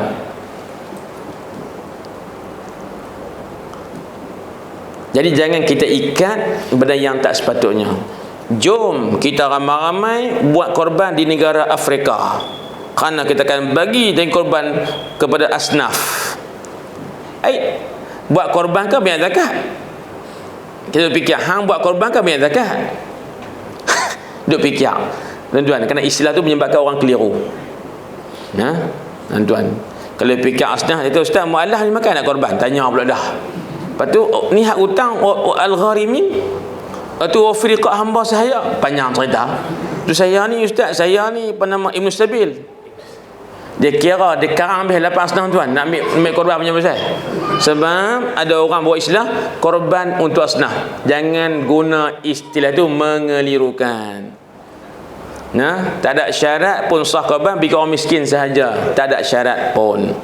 Jangan menyusahkan apa yang tak susah. Jangan sempit apa yang telah pun tak sempit sebenarnya. Itu keluasan. Lebih mudah untuk kita berbuat ibadat. Ni, tak apa. Anak tahfiz duduk di asrama kita. Kemudian kita ni sembelih banyak ekor korban.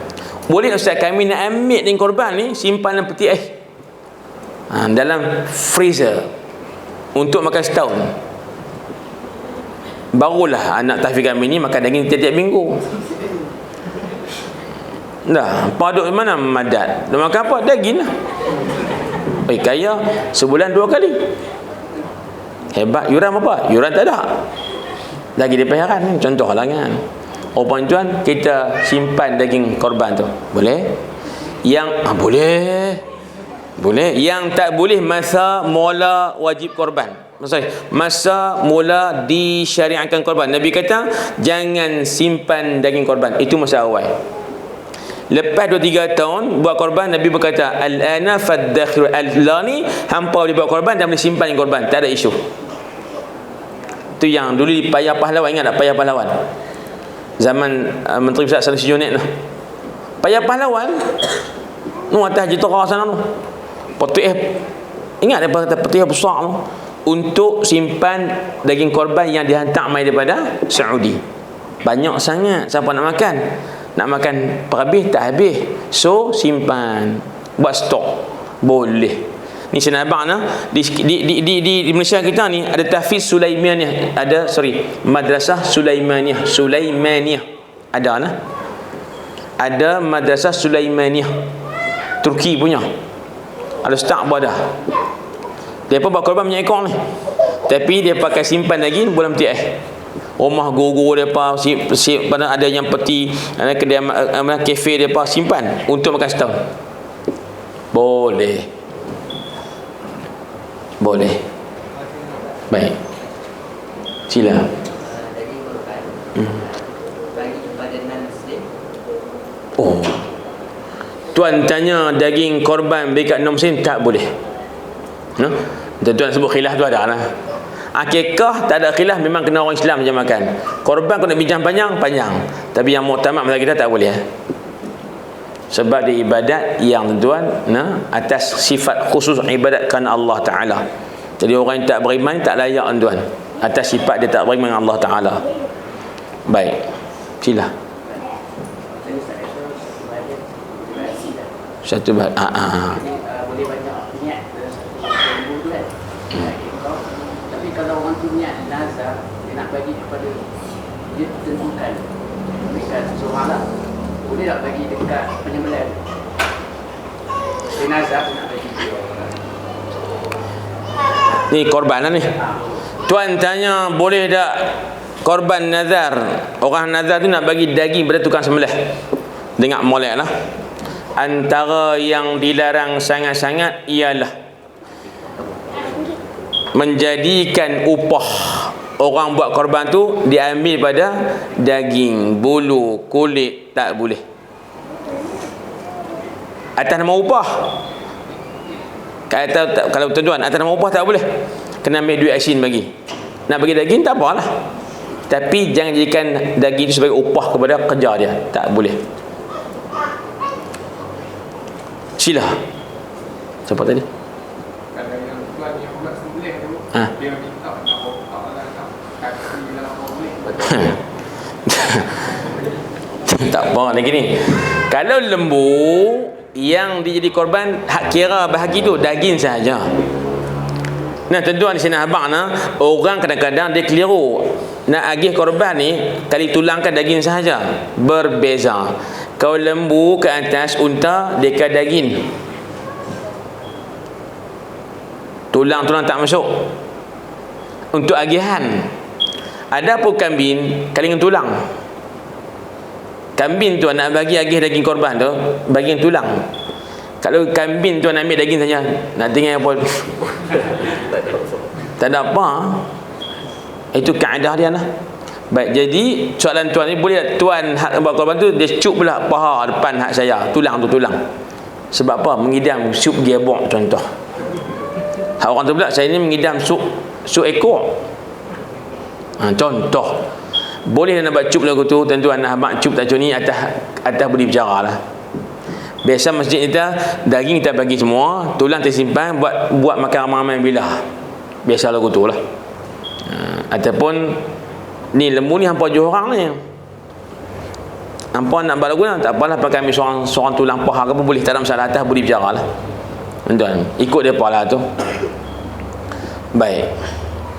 Sila. Ni soalan akhir lah. Boleh? Ada lagi? Okey, soalan ni dia ada berhutang lah.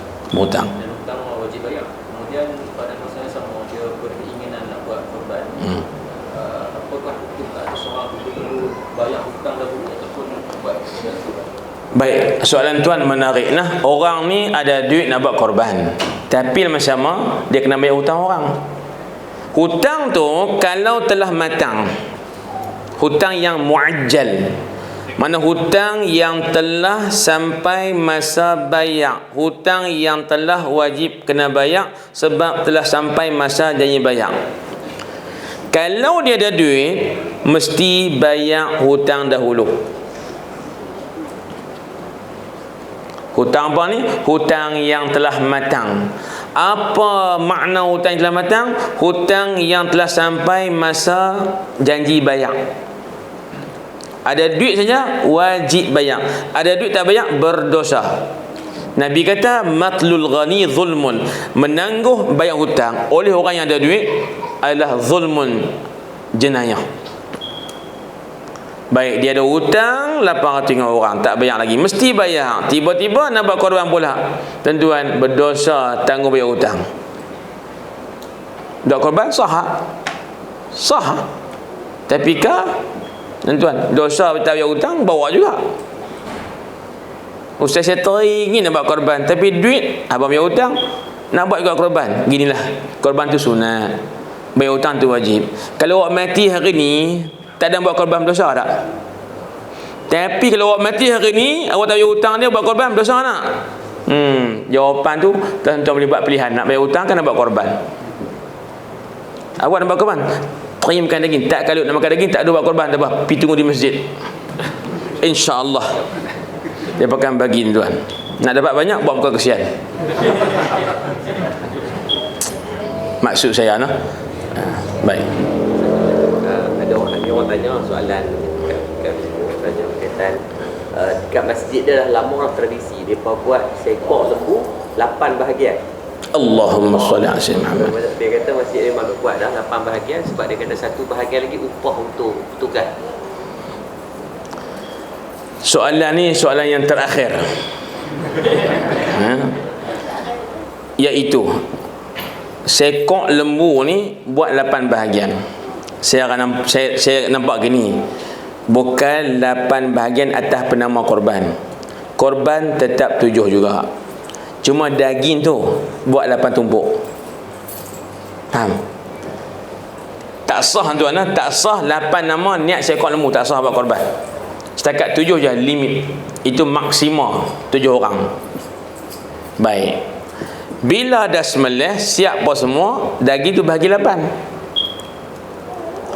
Tumpuk sebelah 8 tu untuk upah orang bekerja. Jawapannya tak boleh. Kena upah asing. Ustaz, lepas kami upah asing, cari pok tu dapat daging juga, tak apa. Mereka dapat macam orang ramai juga. Tapi nak jadikan daging sebagai upah apa tak boleh. Beza tak? Maknanya nak jadikan daging korban tu sebagian upah oleh mereka tak boleh. Walaupun nanti dia akan dapat juga. Upah mesti asin. Sebab apa? Kalau daging tu kita buat upah, benar upah tu terkeluar daripada kiraan korban. Tak cukuplah ke 1/7 tadi. 1/7 setiap orang yang share korban, 1/7 solid korban belakang-belakangnya. Kalau dia ambil buat upah situ, memang tak cukup 1/7. Tak cukup sifat. Dia mesti upah bayar asing. Lepas tu ambil daging tu bagi kat mereka juga, tak ada isu. Bukan kerana upah, tapi bahagi macam orang lain juga. No? Dia cerita yang Ustaz Yaakob tanya ni macam lah, dia kata Selangor zakat bagi 12. Asnah 8 je, tapi 12. Bukan 12, 8 juga. Cuma di tafsiran tu. Fisabilillah, guru mengajar 1 dah. Budak yang belajar 2 dah. Dia pecah lagu tu lah. Bukan cerita dia lepas 12 asnah. Itu salah, tuan-tuan. Jadi itu keadaan dia. Baik, saya rasa cukup kan. Tuan-tuan, maaf sebut malam ni walaupun 2 jam, sebenarnya tak cukup untuk kita bincang secara keseluruhan berkaitan dengan hukum hakam taklifi berkaitan dengan korban. Baik, insya-Allah walaupun 2 jam ni tak mencukupi, tapi harapnya bermanfaat untuk kita semua, dan semoga Allah Ta'ala memberikan kepahaman kepada kita, dan dengan kepahaman itu kita boleh melaksanakan ibadah korban dengan sempurna. Allahumma amin. Ya, terima kasih pihak Ustaz Yaakob Yusra Madad kerana beri peluang saya untuk berjumpa dengan anak-anak tahfiz ini dan semualah yang ada. Kali yang pertama lah, mungkin yang terakhir juga lah kot, insya-Allah. Kata habis tak apa nak. Jadi yang salah silap sebab kelemahan saya, yang baik dari Allah Ta'ala, moga bermanfaat, moga Allah merahmati kita semua, berkati kita semua dan redha kita semua. Allahumma amin. Tuan-tuan, sekat itu wallahu subhanahu wa ta'ala a'la wa a'lam bis-shawab. Astaghfirullah.